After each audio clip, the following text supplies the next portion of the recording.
అందరికీ నమస్కారం.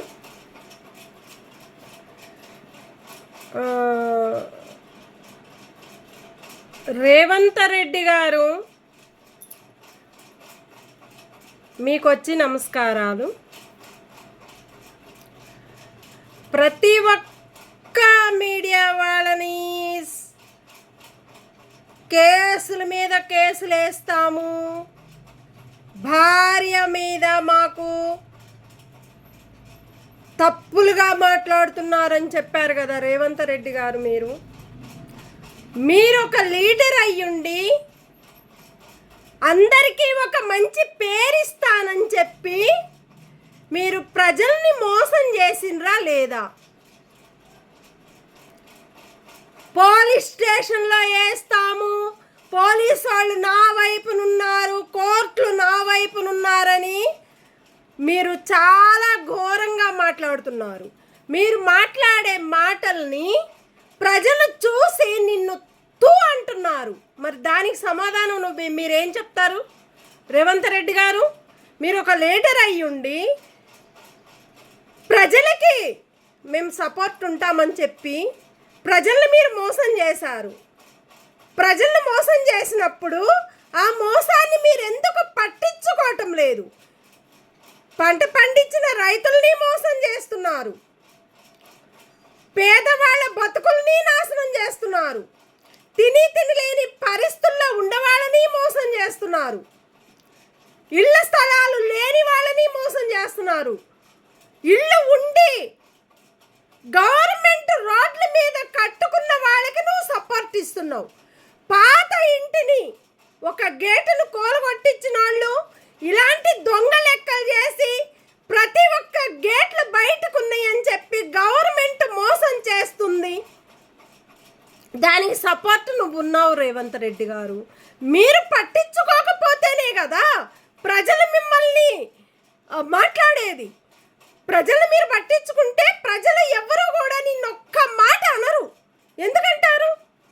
మీరు మంచిగా మాట్లాడతారు, మంచిగా ఉంటే అరే మా రేవంత్ రెడ్డి గారు చాలా మందికి ప్రజలకి మంచి పేరు ఇచ్చాడు, మాకు అన్నం పెడుతున్నాడు, మా కడుపు నింపుతున్నాడు అంటే నువ్వు మా కడుపులో ఏం నింపుతున్నావు? ప్రజలది. మా కడుపులే నువ్వు నింపుకొని నింపుకుంటున్నావు. మా కడుపులు, మా ప్రజల కడుపులే నీ కడుపు నింపుకొని ప్రజల్ని పక్కకు పడేస్తున్నావు. అసలు ప్రజలంటే ఏంటి? ప్రజల ఆస్తులు తీసేసే హక్కు నీకెవరిచ్చారు? గవర్నమెంట్ ఎందుకు ఇచ్చింది నీకు ఆ సపోర్టు? దొంగ లెక్కలు చేసిన గవర్నమెంట్ని అనాల తప్పు. ఎందుకంటే దాంట్లో నువ్వు దూరి పేదవాళ్ళ ఇళ్ళని కూలగొట్టించినవు. అప్పుడు నీకు తెలివి లేదా? తెలుసుకోలేదా? అంటే నీ భార్య గారిని ఒక్క మాట అంటేనే నీకంత బాధ అనిపిస్తుంది.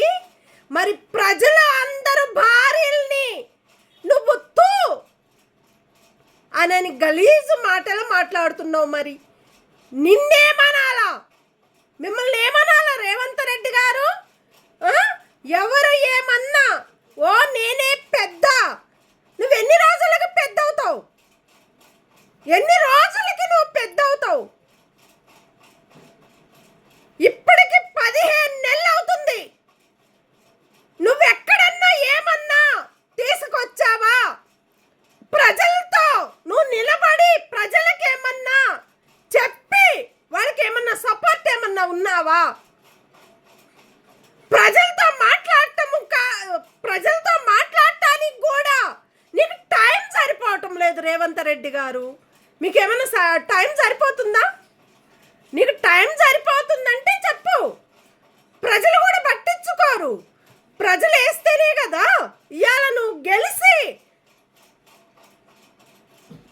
పైన ఆకాశం మీద పెరుగుతున్నావు, ఫ్లైట్ మీద. ఆ ఫ్లైట్ ఎవరిది? ఎవరిచ్చారు?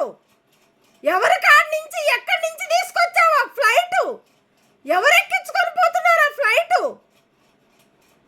ప్రజలు కష్టపడి ప్రజలు సంపాదించిన సంపాదనతో ఓటేసి నిన్ను గెలిపించి ఇవాళ ఫ్లైట్లో తిరుగుతున్నావు. నువ్వు ఆకాశంలో ఉన్నానని కోరుకుంటున్నావు కానీ ఆకాశంలో ఉండవు. నువ్వు ఇంకా కింద పడిపోతావు నువ్వు. ఎందుకంటే ఇంతమంది మహిళల్ని నువ్వు మోసం చేసినావు. బస్ పాసులని ఫ్రీ పెట్టి బస్సు వాళ్ళని కూడా మోసం చేసినావు. టికెట్ ఫ్రీ అన్నావు. ఎవరి టికెట్ అది? దేనికి టికెట్ అది? పెద్దవాళ్ళు, చిన్నపిల్లలు, జెంట్స్ టికెట్ నువ్వు లేడీస్కి ఇచ్చినావు. మరి అవి గుర్తుపట్టలేదా నువ్వు? అంటే ప్రజలు గుర్తుపట్టరా? నువ్వేది చేసినా, నువ్వేది చెయ్యాలనుకున్నా ప్రతి ఒక్కరికి తెలిసిపోతుంది. తెలియకుండా అయితే ఏముండదు. మీ మిసెస్, మీ భార్య గారిని అన్నందుకే నీకు అంత బాధ అనిపిస్తే ఇంతమంది ప్రజల్ని చంపేసినావు నువ్వు. ఇంతమంది పాపాలను చుట్టుకున్నావు నువ్వు. మరి ఆ మాటకి నువ్వు విలువిస్తావా? ప్రభుత్వం ఇస్తుందా? కోర్టు ఇస్తుందా? పోలీస్ ఆఫీసర్లు ఇస్తారా? గవర్నమెంట్ ఇస్తుందా? ఎవరిస్తున్నారు? నువ్వు నిలబడి జనాల్ని మోసం చేసి ప్రజల్ని, వాళ్ళ జీవితాలని నాశనం చేసినవు నువ్వు. ప్రజల జీవితాలని నాశనం చేసినవు. ఇంతకుముందు ఎట్లా ఉండే? తెలంగాణ అని మన తెలంగాణని మోసం చేసినవు నువ్వు. పాత తెలంగాణని కొత్త తెలంగాణ లాగా చేసినవు. ఇప్పుడు ఆంధ్ర తెలంగాణ ఒక్కటే అయిపోతుంది. ఎందుకంటే ఇంతకుముందు పాపం చేసిండ్రు, ఆ పాపంలో కూడా చుట్టుకున్నారు మహిళల్ని, ప్రజల్ని. ఇప్పుడు మళ్ళా ఇంకొక పాపం తీసుకొస్తున్నావు నువ్వు. మీరు రేవంత్ రెడ్డి గారు అయితే అందరి మీద వేస్తానన్నావు. దేనికి వేస్తావు? నీ మొత్తం కూడా బయట వస్తాయి. మరి నీ మీద కూడా వేస్తారు. ఏ మీడియా వాళ్ళు ఊరుకోరు, ఏ ప్రజలు కూడా ఊరుకోరు. నువ్వు చేసిన తప్పుల్ని నీ కడుపులో పెట్టుకొని దాసి పెట్టుకుంటే ఆ లెక్కలు బయటికి రావని కోరుకుంటున్నావా నువ్వు? అందరినీ తిడతా ఉంటావు. ఏం మాట్లాడతావో తెలియదు నువ్వు. ప్రజలతో ఎలా మాట్లాడాలో కూడా తెలియదు నువ్వు. మీ భార్యని, మీ మిసెస్ గారిని, మీ మేడం గారిని ఒక మాట అన్నందుకు, మీ తల్లిదండ్రులను ఒక మాట అన్నందుకు నీకు అంత బాధ అనిపిస్తుంటే ప్రతి ఒక్క తల్లిదండ్రులకి పిల్లలున్నారు. ఆ పిల్లలకి పిల్లలున్నారు. మరి ఆ పిల్లలను చూసన్నా నువ్వు గుర్తుపట్టలేదా? ఆ పిల్లలతో అన్నా నువ్వు మర్యాద అనేది ఇచ్చావా? ఏం మర్యాద ఇచ్చినావు? దేనికని ఇచ్చినావు మర్యాద? నీ ఆస్తుల కోసము పెంచుకుంటానికి, ప్రజల్ని మోసం చేయటానికి, నీ పేరు బయటికి రావటానికే దింపుకున్నావు నీ జీవితం. నీకే అంత బాధ అనిపిస్తే ప్రతి ఒక్క భార్యలకు కూడా బాధ అనిపిస్తుంది. వాళ్ళ భర్తలకు కూడా బాధ అనిపిస్తుంది. నువ్వు చేసే మోసాలని చూడలేక ఇంతమందిని చంపేశావు. ఇంతమంది ప్రజల్ని చంపేసినావు నువ్వు. ఎవరి ఇంటిని కూడా ఆపకుండా కొట్టుకుంటా పోతుంటే అది నీకు ఏమన్నా ఉందా? మనకి తెలివి తెచ్చుకోవాలి. నీకు ఈ శవను తెలివి ఉంటే ఈ శవను పొడగొట్టుకుంటున్నావు. ఒక చెవును తెలుగుంటే ఒక చెవుల నుంచి రెండో చెవుల్ని పొడగొట్టుకుంటున్నావు. ఒక నోటి మాట నీతిగా ఉండాలి అని కోరుకునే నోటి మాటని తప్పు దారిలో తిరిగి తప్పు లెక్కలు చేసుకుంటూ ప్రజల్ని మోసం చేసినావు. ఆర్టీసీ బస్సులు పెట్టడమే తప్పు. అసలు అది ఆర్టీసీ వాళ్ళని మోసం చేయడమే తప్పిది. ప్రతి ఒక్క డిపో వాళ్ళని వాళ్ళు ఏడుస్తున్నారు. ఎందుకు? గవర్నమెంట్లో చేర్చండి ఆర్టీసీ డిపో వాళ్ళని. నీకంత పవర్ ఉంటే నువ్వేం చేస్తున్నావు అని పవర్ పెట్టి నీకు గెలిపించారు రేవంత్ రెడ్డి గారు. ఒక్క మాట ప్రజలను అనేటప్పుడు ఆ మాటను మనం నిలబెట్టి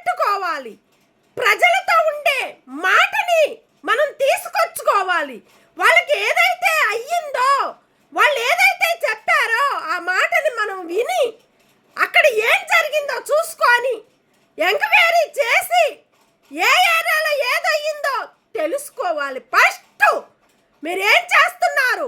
ప్రభుత్వం ఏం చేస్తుంది? మీ అవసరాల కోసం వాడుకుంటానికి మీరు ప్రజల్ని పట్టించుకున్నారా? ప్రజలతో ఉండి ప్రజలతో ఓటేపించుకొని మీ ప్రాణాలను నిలిపించుకుంటానికి కాపాడుకుంటానికి ప్రజల్ని ఓటేపించుకున్నారా? ప్రజల్ని మోసం చేయడానికి మీరు ఓటేపించుకున్నారా? ప్రజల గోడల గేటుల్ని ప్రజలు వాళ్ళ ప్లాట్లని కట్టుకున్న ఇళ్ళని కోలగొట్టమని మీకు కోలగొట్టించుకోమని చెప్పిందా ప్రభుత్వము? ఒక రేవంత్ రెడ్డి గారు అయ్యుండి ప్రతి ఒక్కరికి నేను అన్నం పెడతానని చెప్పని ప్రతి ప్రజలకి నువ్వు సున్నం పెట్టిను. ప్రతి ఒక్క ఏరియాకి కుప్ప కోలగొట్టించినవు నువ్వు. నీ పాపం పండే రోజులు దగ్గర పడ్డాయి నీకు. నువ్వు ఇంత స్పీడ్గా మాట్లాడుతున్నావంటే నీకుండే స్పీడు ప్రతి ఒక్కళ్ళకి ఉంటుంది. నీకొక్కరికే కాదు ఉండేది. మీకు మీ ఫ్యామిలీ అన్నందుకే నీకు అంత బాధ అనిపిస్తే ప్రతి ఒక్క ఫ్యామిలీని మోసం చేసినావు. ఆ ఫ్యామిలీకి బాధ అనిపించదా? వాళ్ళ ఫ్యామిలీకి బాధ అనిపించదా? మీకొక్కరికే బాధ అనిపిస్తే నీకు అంత బాధ అనిపిస్తే ప్రతి ఒక్కళ్ళకి బాధ అనిపిస్తుంది. ఆ బాధను నువ్వు పట్టించుకుంటావా? పట్టించుకోగలుగుతావా? బీజేపీ అని చెప్పి బీజేపీ దగ్గరికి వెళ్ళి దండం పెట్టి కాలి మొక్కొని వచ్చి మళ్ళీ బీజేపీ మీదే ఉల్టా వేస్తున్నావు నువ్వు. బీజేపీ ఏం చేసిందని బీజేపీ దగ్గరికి వెళ్ళి నువ్వు దండం పెట్టుకుని కాలి మొక్కొని వచ్చి ఇంకా ఉల్టా బీజేపీ పనికిరాదు, టిఆర్ఎస్ పనికిరాదు, ఎక్కడ ఏది పనికిరాదనే మాట నీ నోటి మాట నుంచే ప్రతి ఒక్క ప్రజలకి తెలిసిపోతుంది. నువ్వు వాడే ఆటలకి, నువ్వు పాడే పాటలకి, నువ్వు దిగే దిగుడికి, నువ్వు సంపాదించుకున్న సంపాదనలకి, నువ్వు దాచుకున్న గుప్పెడు నీ కడుపులో పెట్టుకునేది కూడా ప్రతి ఒక్క ఏరియాలకి, ప్రతి ఒక్క ఊర్లకి, ప్రతి ఒక్క రాజ్యానికే తెలిసిపోతుంది. మనం బతికే బతుకుల్ని మీరు బతికించాలి కానీ కోలగొట్టిపించని చెప్పలేదు మీకు ప్రభుత్వము. మీ ప్రభుత్వము ప్రజల్ని కోలగొట్టించమని చెప్పలేదు. కోలగొట్టించే ప్రజలు మీకు ఓట్లు వేయరు, మిమ్మల్ని చంపేస్తారు ప్రజలు. మీకు తెలివి లేకుండా కేసులు వేస్తాము, కోర్టుకి వేస్తాము అంటే భయపడితే భయపడతారనుకుంటున్నావా?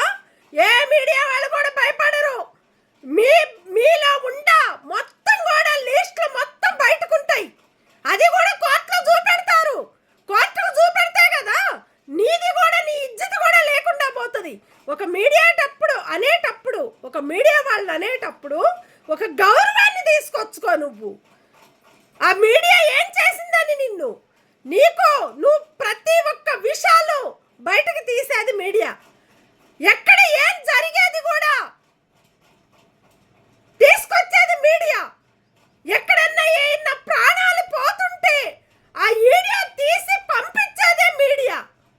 అలాంటి మీడియాలు రాబట్టే, ప్రజలకు తెలియబట్టే, ప్రజలు పట్టించుకోబట్టే ఇవాళ మీ పాపాలు పండే రోజులు దగ్గర పడ్డాయి. రేవంత్ రెడ్డి గారు బీజేపీ వాళ్ళంటావు, బండి సంజయ్ గారిని అంటావు, భారతీయ జనతా పార్టీ చెత్త భారతీయ జనతా పార్టీ అంటారు. అటు టిఆర్ఎస్ ఇటు కాంగ్రెస్ లింకులు పెట్టుకొని వాళ్ళు కలిసారు. కలిసేటప్పుడు ఎవరైనా కలుస్తారు, మాట్లాడతారు, సంతోషంగా ఉంటారు. ఫ్రెండ్షిప్ అయినప్పుడు ఫ్రెండ్షిప్ లానే ఉంటారు. బయట జరిగేది ఒకటి ఉంటుంది, ప్రజలకు చెప్పేది ఒకటి ఉంటుంది.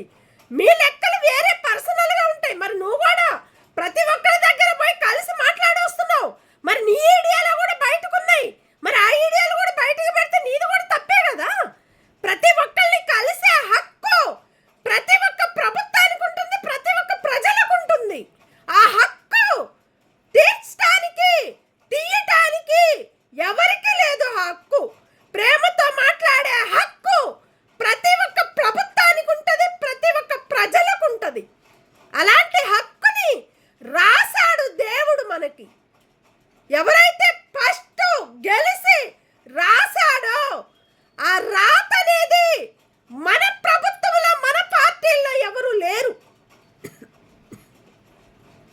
మీరు తప్పు చేసి సోషల్ మీడియా వాళ్ళు మంచోళ్ళు కాదు, వీళ్ళు మంచోళ్ళు కాదంటే నువ్వు చేసే తప్పులన్నీ తప్పు పెట్టుకొని మీ మీ భార్య గారిని ఒక్క మాట అంటేనే నీకెంత బాధ అనిపిస్తుందో, ప్రతి ఒక్క భార్య వాళ్ళని అన్నప్పుడు కూడా వాళ్ళకు కూడా బాధ అనిపిస్తుంది. మరి ఆ బాధని నువ్వు తీ బయటికి లాగు. ఓట్లే ఇప్పుడు రేషన్ కార్డులు అన్నావు, వచ్చినాయా ఎవరికన్నా? రేషన్ కార్డులు తీస్తున్నారా? అక్కడ తప్పు చేస్తున్నావు. ఇళ్ళ స్థలాలు ఇస్తున్నారన్నావు, రాసుకుంటున్నారు, అది కూడా తప్పు చేస్తున్నావు. రేషన్ కార్డు అన్నావు, రేషన్ కార్డు కూడా ఇంతవరకు ఓపెన్ కావటం లేదు. ఎందుకు అవటం లేదు? దేనికి అవటం లేదు? నువ్వు పట్టించుకుంటున్నావా? నువ్వు ఒక పార్టీలో ఉండి ఒక లీడరు గెలిచి నువ్వేం సాధిస్తున్నావు? ఇప్పుడు 15 నెలల్లో ఎంతమంది ప్రజలకు నువ్వేమన్నా సపోర్ట్ ఏమన్నా ఉన్నావా? ఎవరికన్నా ఏదన్నా హెల్ప్ ఇచ్చావా? ఏ ప్రభుత్వం కాడన్నా మాట అనేది తీసుకొచ్చావా? ప్రజల్ని మేము మాట ఇచ్చాము, ఆ మాటని ప్రతి ఒక్క ప్రభుత్వానికి ఏమన్నా పంపించావా? దేనికి పంపించావు? ఎక్కడ పంపించావు? ప్రజలకు ఏదన్నా చెప్తేనే, ప్రజలకు ఏదన్నా వస్తేనే ప్రజలు చెప్తారు. అందరికీ నీ మాట మొత్తానికి పోయేటట్టుగా ప్రజలు చెప్తేనే ప్రభుత్వానికి తెలిసిద్ది. ఇదిగో మాకు మంచి చేశాడు, మా ఏరియాలో మాకు మంచి చేశాడు, పలానా ఏరియాలో పలానా మంచి చేశాడు అని చెప్పుకునే మాటే మన గౌరవాన్ని మనం కాపాడుకోవాలి. ప్రభుత్వము మన ప్రభుత్వాన్ని మనమే మోసం చేసుకుంటూ ఎదుటి ప్రభుత్వాన్ని వాడు మంచోడు కాదు, ఈడు మంచోడు కాదు, వాడు తిక్కలు నా కొడుకు, ఈడు తిక్కలు నా కొడుకు, నేను మంచి వాడిని, నా ఫ్యామిలీ మంచిది, నేను చాలా స్థాయికి ఎదుగుతున్నాను, నాకు అన్ని భాషలు వచ్చు, నేను పక్కా తెలంగాణని అందరినీ మోసం చేస్తున్నాను, నేను సంపాదించుకుంటున్నాను, నా ఫ్యామిలీని బతికించుకుంటున్నాను అనే చెప్పే గొప్పతనమే నీది రేవంత్ రెడ్డి గారు. ఇలాంటి మీ నోటి మాట రాకుండా కాపాడుకోండి. ఫస్ట్ మీ నోటి మాట ప్రజలకు వచ్చిందంటే మళ్ళా కూడా ఉల్టా మాట్లాడటానికి హక్కు ప్రజలకు ఉంటుంది. మీరు మాట్లాడే మాటలు కోర్టుకు కూడా ఉంటుంది, పోలీస్ ఆఫీసర్లకు కూడా ఉంటుంది. తప్పు చేస్తే ఎవరైనా సరే ఎవరు ఊరుకోరు. గుర్తుపెట్టుకొని ప్రజల్ని పట్టించుకొని ప్రజలతో ముందు అడిగయ్యి ప్రజల్ని కాపాడుకుంటారా? ప్రజలతో మంచి మాట, మంచి పేరు తీసుకొచ్చుకో రేవంత్ రెడ్డి గారు. ఒక ఆడపిల్లలను అనేటప్పుడు, మీకు ఆడపిల్లలు ఉంటారు కదా, ఆడపిల్లలను అనేటప్పుడు ప్రతి ఒక్కరు రోడ్ల మీద ఆడపిల్లల్ని కూర్చోబెట్టి దండలు పెడుతున్నారు. ఆ సపోర్ట్ ఎవరిస్తున్నారు? పోలీస్ ఆఫీసర్లు గారు ఇస్తున్నారా? వాళ్ళు ఇస్తున్నారు. కానీ పోంగులని వాళ్ళు అటు చూడంగానే వాళ్ళు వెళ్ళిపోతున్నారు. పాపం పోలీస్ గారు వాళ్ళు తప్పేం లేదు. కానీ ఒక కడుపును పుట్టిన పిల్లలు అయ్యుండి రోడ్ల మీద కూర్చొని ఒక చిన్న పిల్లలు కూడా ఒక లవ్లకి అలవాటు పడితే ఆ జీవితాలని మనం నాశనం చేసినట్టే ప్రభుత్వము. ఇంతకు ముందిట్లా లేకుండుండే ప్రభుత్వము. ఏ ఏరియాకు కూడా ఎంక్వైరీ లేకుండుండే మైకులు పెట్టుకొని ఆ మైకుల వల్ల ప్రతి ఒక్క ప్రాణాలు పోతున్నాయి. ప్రతి ఒక్క ఇళ్ళకి తాళాలు, డోర్లు కొట్టి దొంగతనాలు కూడా అవుతున్నాయి. అలాంటప్పుడు ఎంతగా పంపిస్తున్నారు గల్లీలకి మైకులు పెట్టుకొని. పోలీసు గారు వాళ్ళకి మీరు చెప్పాలి, ప్రతి ఒక్క ఏరియాకి వెళ్ళి ఎంక్వైరీ చేసుకోండి, ఎక్కడ ఏం జరిగేది పట్టించుకోండి, ప్రజల్ని మంచిగా చూసుకోండి అని మీ ప్రభుత్వం చెప్పాలి. మీ ప్రభుత్వమే మీరు పట్టించుకోలేనప్పుడు, మీ ప్రభుత్వమే మీకే కొట్లాట అయినప్పుడు మరి ప్రజలేం పట్టించుకుంటారు మిమ్మల్ని? ప్రజలేం చూసుకుంటారు? ప్రజలు మిమ్మల్ని పట్టించుకోరు, ప్రజలను మీరు చూసుకోవటం లేదు కాబట్టి ప్రజలు మిమ్మల్ని పట్టించుకోరు. ఇది చూసుకొని ఏ ప్రభుత్వమైనా సరే ముందుకు అడిగేయండి, ప్రజల్ని పట్టించుకోండి, ప్రజలకు ఒక సపోర్ట్గా ఉండండి. ప్రజలకు ఏదైతే వాళ్ళ ఆపదలు ఉన్నాయో ఆ ఆపదలు తీర్చండి. అదే ప్రభుత్వం అంటే. ఆ ప్రభుత్వాన్ని పట్టించుకొని ప్రతి ఒక్క పోలీస్ ఆఫీసర్లకి, ప్రతి ఒక్క కోర్టు గారికి, ప్రతి ఒక్క ప్రజలకి, ప్రభుత్వానికి నమస్కరించి నేను చెప్పేది ఒకటేను, తప్పుల మాటలు మాట్లాడితే ఆ తప్పు ప్రతి ఒక్క ఇంటికి వెళ్ళిపోతుంది. ఆ మాటలు అనేది మనం ప్రేమతోటి ప్రజల్ని పట్టించుకుంటేనే ఆ మంచి మాట మన ప్రభుత్వానికి విలువ అనేది తీసుకొస్తుంది. అది గమనించి గౌరవించుకొని ప్రతి ఒక్క ప్రజల్ని, ప్రభుత్వాన్ని పట్టించుకొని ఒక న్యాయంగా నిలబడి ప్రజలకు ఒక మంచి, వాళ్ళకి ఒక సపోర్ట్గా ఉండాలని మేము కోరుకుంటూ ప్రతి ఒక్కరికి కూడా ధన్యవాదాలు. Thank you.